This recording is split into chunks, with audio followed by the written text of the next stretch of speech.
नमस्ते दोस्तों। My voice अल्फाज में आप सभी का बहुत बहुत स्वागत है। आइए आज सुनते हैं ज्वालामुखी के गर्भ में लघु उपन्यास का दूसरा भाग। बाबूजी ने अपने ठाकुर जी को भोग लगाया होगा, ठीक है ना। अपने नालायक बेटे के पास होने की खुशी सिर्फ वे ही मना सकते हैं। और फिर एकाएक उनका चेहरा तमतमा उठा था। क्यों आए थे तुम लोग यहाँ? क्या उतने बड़े अफ्रीका में तुम लोगों के लिए जगह नहीं थी? आते ही तुम लोगों ने मेरा घर, मेरी माँ, मेरा सुख सब कुछ छीन लिया। छोटा सा घर था हमारा, पर उस घर में मैं राजकुमारों की तरह पलता था। उस समय मेरी हर इच्छा पर अम्मा बिच बिच जाती थी। उस समय मैं उनकी आंखों का तारा हुआ करता था। और अब दुनिया में बस एक ही नाम रह गया है, मनीष मनीष मनीष। और पलंग की पाटी पर सिर रखकर वे सिसक सिसक कर रो पड़े थे। छोटी थी मैं उस समय, पर नारी की सहज ममता ने उम्र का व्यवधान कब माना है। उनके आंसू सोख लिए थे मैंने, उनका दर्द बांट लिया था। तब से उनकी हर व्यथा को अपने संपूर्ण संवेदना के साथ जीने की जैसे मेरी आदत हो गई थी, अधिकार हो गया था। और इस अनाम रिश्ते की पृष्ठभूमि पर आज उनका यह व्यंग कैसी चोट कर गया था। भीतर तक तिलमिला उठी थी मैं। तीसरे पहर मैं अपनी बुनाई लेकर छत पर बैठी हुई थी। हरी भैया पास में आकर बैठ गए, जैसे कुछ हुआ ही ना हो। मैं भी जानबूझकर फंदों के उलटफेर में उलझी रही। मीता, मैटिनी तो अब शायद नहीं मिलेगा। फर्स्ट शो चलोगी? नहीं, रहने दो। यानी कि नाराज हो गई, यही ना? ठीक तो है, इस घर में हर एक को नाराज होने का अधिकार है सिवाय मेरे। नाराज होने की बात नहीं है हरी भैया, बस मूड नहीं रहा। मैंने कुछ तल्खी के साथ कहा। वे चुप हो गए। फिर कुछ देर बाद बोले, अच्छा चलो नेहरू पार्क चलते हैं। वहां से लौटते हुए किशन के यहाँ चलेंगे, उसकी माँ तुम्हें बहुत याद करती है। आज रहने दो। अच्छा तो तुम्हारी कविता के यहाँ चले चलते हैं, या फिर वह कौन है अपर्णा सुपर्णा, उसके यहाँ हो आते हैं।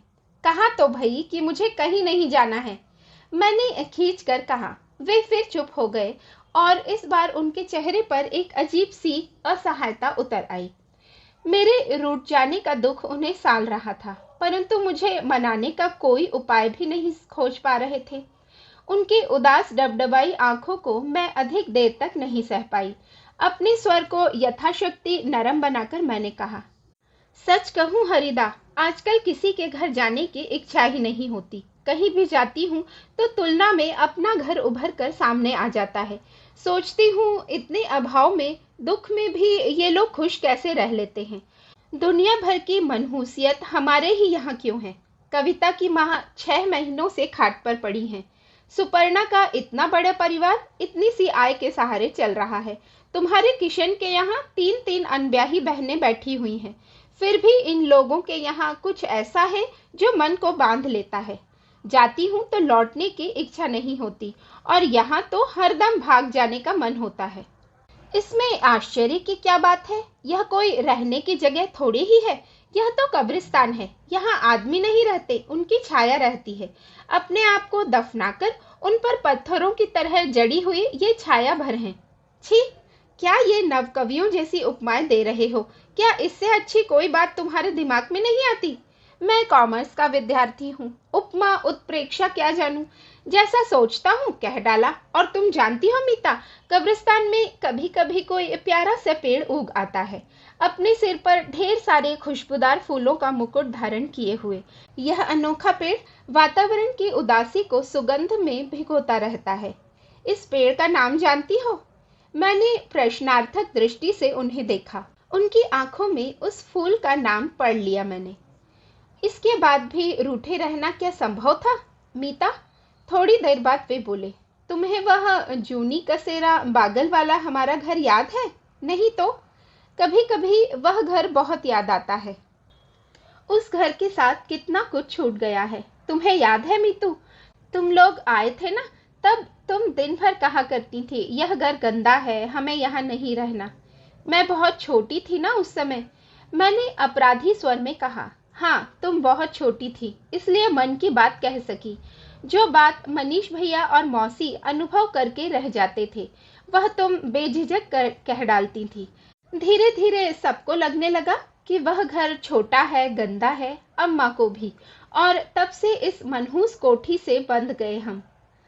यह घर क्या शुरू से ही ऐसा मनहूस लगता रहा होगा? मैंने विस्मय में भरकर कहा।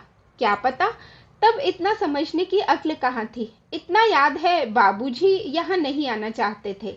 साल भर तक वे पुराने मकान का किराया भरते रहे, पर अंत में उन्हें भी हथियार डालने पड़े।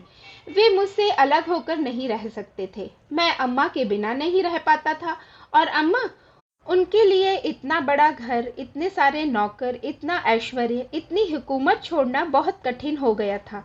वैभव की इस दौड़ में मैं और बाबूजी कब पीछे छूट गए पता ही नहीं चला। बाबूजी के पास तो फिर भी उनके ठाकुर जी हैं, लेकिन मैं क्या करूं? अपने निष्प्रयोजन जीवन का क्या करूं? तुम्हें क्या हो गया है आज? कैसी उटपटांग बातें कर रहे हो जब से? माँ की नजरों में जो बेटा घोड़े से भी गया बीता हो गया हो, उससे अच्छी बात की तो अपेक्षा नहीं की जा सकती। ओह, अब समझी। सुबह वाली बात फांस की तरह चुभ रही है मन में अब तक। मैंने अपने स्वर में ढेर सी ममता उड़ेलकर कहा। मौसी की बातों का बुरा मानने चलेंगे तो हो चुका। दिन भर मातम ही मनाना होगा। जानते तो हो उनकी आदत। जानने से ही क्या पत्थर बना जा सकता है?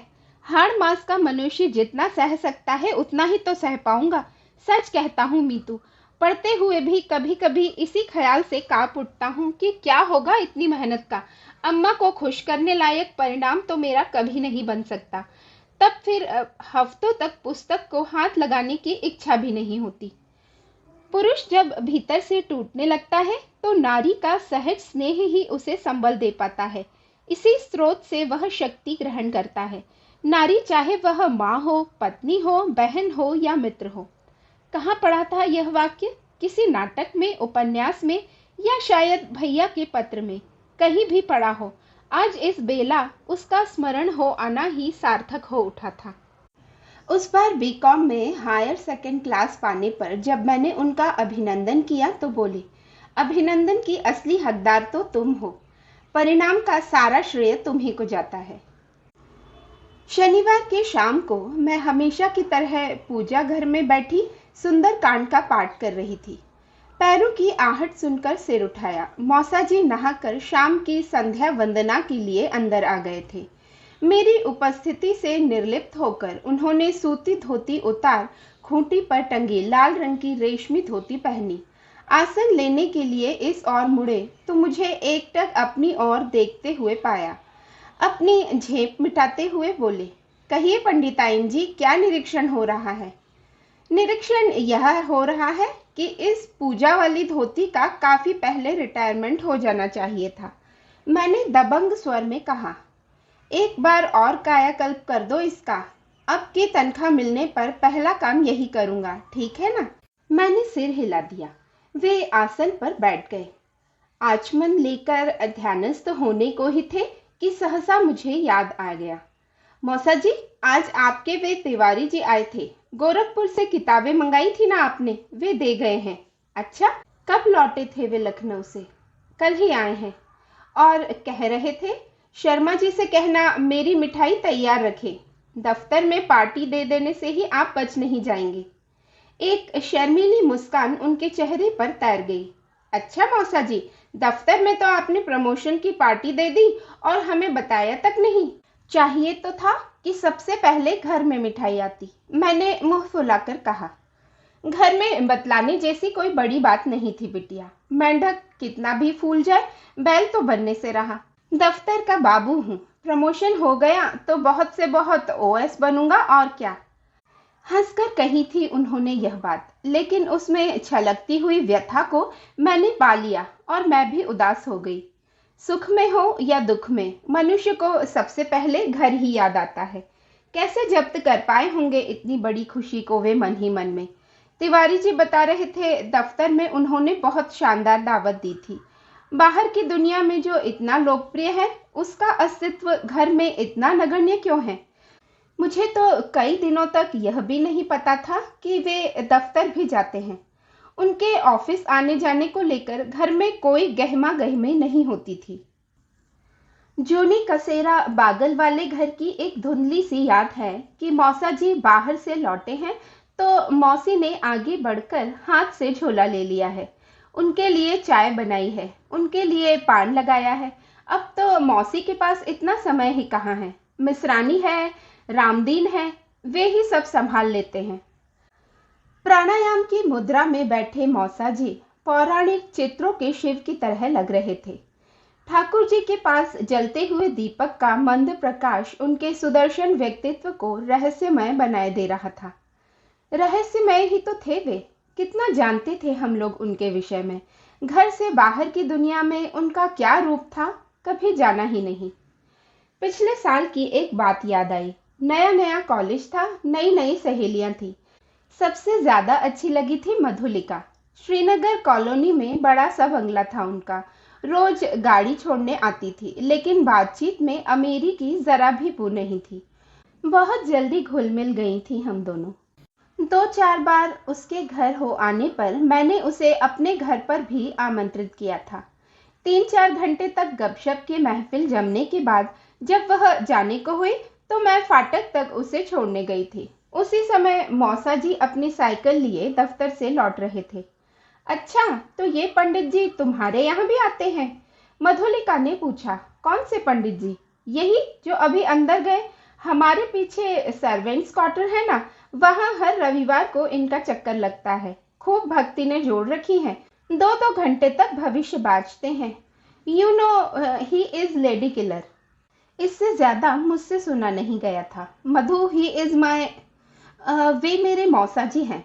ज्योतिष बहुत अच्छा जानते हैं और किसी से कुछ लेते भी नहीं। तुम तो जानती हो, ऐसे लोगों के लिए हिंदुस्तान में भक्तों की कमी नहीं रहती। सॉरी नमिता, मुझे मालूम नहीं था, मधु ने झेपते हुए कहा था। बात आई गई हो गई थी, पर जब भी मधु को देखती वही बात याद आ जाती। क्या वह सच कह रही थी? ऐसा होना असंभव भी तो नहीं है। मनुष्य ही तो हैं आखिर वे। कहीं तो उनके अहम की दृष्टि होनी चाहिए।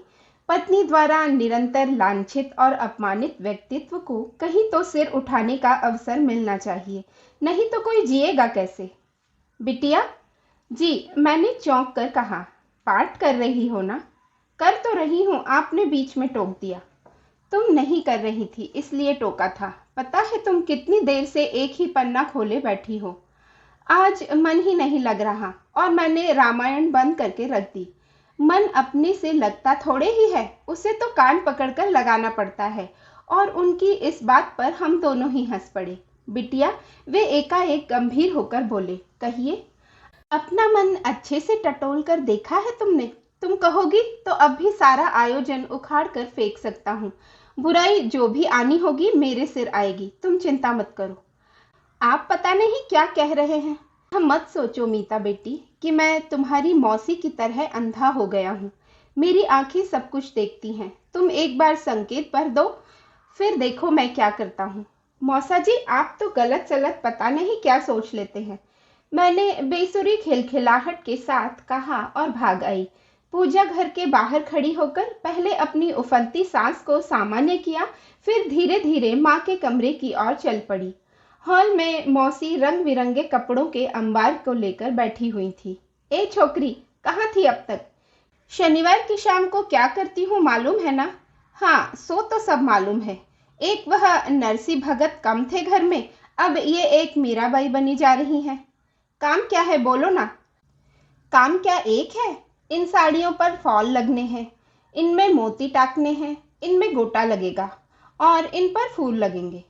एक दर्जी बैठा लो ना घर में, चुटकी में सब काम हो जाएगा। मैंने बेजारी से कहा। दर्जी तो बिठा लूं, पर फिर तू नेक किस बात के लेगी बता तो। बहन बेटी के यही तो काम होते हैं। और यह कार्डों का डिब्बा ले जा, सब नमूने देखकर छांट कर अच्छा सा ब्लॉग बना दे। तेरे मौसा जी कहाँ हैं? पूजा में। बस, और किया क्या है जिंदगी भर। उनसे कहो कि जल्दी से फैक्ट्री चले जाएं। आज के दिन लड़का जरा घर जल्दी आ जाता तो टेलर के यहाँ हो आता। सूट का ट्रायल लेना है। दिन भर तो फैक्ट्री में चला जाता है। फैक्ट्री फैक्ट्री फैक्ट्री, सुन सुनकर मेरे कान पक गए। वेडिंग कार्ड्स का डिब्बा उठाकर मैं माँ के कमरे में अकेली बैठ गई। अपने कमरे में जाते हुए डर लगता है। अकेलेपन में कभी कभी कितने ऊटपटांग विचार आते हैं। मौसी की तेज आवाज यहाँ तक आ रही है। शायद फैक्ट्री में फोन किया जा रहा है। Factory the Sharma steel works, proprietor and general manager Shri Hariprasanna Sharma BCom. उद्घाटन के फोटोज का अच्छा खासा एल्बम तैयार हो गया है। कोई स्थानीय अखबार नहीं बचा होगा जिसमें फोटो नहीं छपे होंगे। अविवाहित युवा मेधावी जनरल मैनेजर की प्रशंसा में किराए से लेख लिखवाए गए थे। समझ में नहीं आ रहा था कि इतनी प्रचार की आखिर क्या जरूरत थी, लेकिन मौसी की दूरदर्शिता का लोहा मानना पड़ा। जब धड़ाधड़ वधू पिताओं के पत्र आने प्रारंभ हुए। हर पत्र के आने पर बाकायदा सिलेक्शन कमेटी बैठती है। लाभ और हानि की मदों पर विचार विनिमय होता। मौसा जी हमेशा की तरह तटस्थ बने रहते। संभावित पुत्र वधुओं की चित्र प्रदर्शनी में एक दिन परिचित चेहरा भी सम्मिलित हो गया और मौसी ने निर्णय ले ही लिया। वह चित्र था सुलक्षणा पाठक का। यद्यपि रिटायर होने के बाद जज साहब का वैभव पहले का सा नहीं था, फिर भी यही रिश्ता और सबसे बेहतर था। मौसी का एक चिर संचित स्वप्न पूरा हो गया था कि हरि के लिए भी ढेर सारे रिश्ते आए थे। सुलक्षणा को स्वीकार करते हुए उन्होंने कहा था, उसने यही दहरी पूज रखी होगी, तभी तो अभी तक कुंवारी बैठी है। शायद ठीक ही कह रही होंगी वे। क्या कर रही है मीता? माँ के पलंग से क्षीण स्वर में प्रश्न आया। निमंत्रण पत्र का मसौदा बना रही हूँ, मैंने ठंडे स्वर में जवाब दिया। तेरी मौसी क्या कर रही है? साड़ियों का ढेर लेकर बैठी हैं।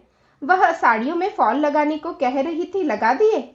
लगा दूंगी, जल्दी क्या है। हाँ जल्दी क्या है, अभी तो पूरा महीना पड़ा है। लेकिन देख तो, अभी से ऐसी रौनक हो रही है घर में। और बात खत्म करते करते माँ सुबकने लगी। अब इसमें रोने की कौन सी बात है? मैंने खींच कर पूछा। आज जैसे सबने मेरी सहनशक्ति की परीक्षा लेने की ही ठान ली थी। मनु के लिए दुख होता है रे, उसके लिए कुछ भी नहीं किया जा सका। पता नहीं कहाँ किस मंदिर में जाकर फेरे पड़वा लिए थे बेचारे ने। क्या क्या सोच रखा था, पर कुछ भी नहीं हो सका। आज उसके लिए आंसू बहाने की क्या तुक है माँ? मैंने बुझे स्वर में कहा। मन तो हो रहा था कि चीख कर कहूँ, माँ रोना ही है तो आज मीतू के लिए रो। मनु के लिए रोने का समय तो बहुत पीछे छूट गया। पुरुष होते हुए भी मौसा जी ने जो जान लिया था, उससे माँ होकर भी माँ अनजान कैसे रह गई। अपनी व्यथाओं के झुरमुट से एक बार तो बाहर आकर झांकती कि कहाँ क्या हो रहा है। माँ के स्वभाव का भी कुछ पता नहीं चलता। कहाँ तो बेला भाभी के लिए एक चैन भी उन्होंने नहीं दी थी। नलिन के जन्म पर एक अंगूठी तक हम लोग भेज नहीं पाए थे, और अब गहनों कपड़ों का अंबार लग गया है। यह सब कहाँ से हो रहा है क्या मैं जानती नहीं। जिस फैक्ट्री का इतना ढोल पीटा जा रहा है, उसकी पोल भी मुझसे छिपी नहीं है। नाना जी की जमीन एकाएक ऊंचे दामों पर बिक गई थी और माँ ने अपना हिस्सा भी मौसी के नाम कर दिया था।